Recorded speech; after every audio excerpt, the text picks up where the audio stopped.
പണ്ട് പാടവരമ്പത്തിലൂടെ ഒരു ഓലക്കുടയുമെടുത്ത് ചെറുഞാറു നടന്നൊരു കാല തന്നു ഓടി നടന്നൊരു പെണ്ണെ. കയ്യിൽ കരിവളയിട്ട് കണ്ണിൽ കൺമഷി കൊണ്ടുവരച്ച് പിന്നെ വാർമോടിയൊക്കെ വിരിച്ച് നല്ല ചേലുള്ള പാവാടയിട്ട് ആ തോട്ടോരത്തുള്ളൊരു കൈതോലക്കൂട്ടത്തിനോരത്തു നിൽക്കണ ഒരാൾ മരത്തിൻ ചോട്ടിലിരിക്കണ ദേവിക്കു ചാർത്തുവാൻ പൂവുകൾ കൊണ്ടുപോയോ പെണ്ണെ, പൂവുകൾ കൊണ്ടുപോയോ.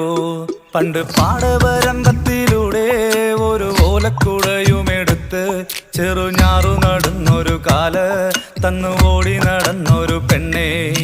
കയ്യിൽ കരിവളയിട്ട് കണ്ണിൽ കൺമഷി കൊണ്ടുവരച്ച് പിന്നെ വാർമോടിയൊക്കെ വിരിച്ച് നല്ല ചേലുള്ള പാവാടയിട്ട്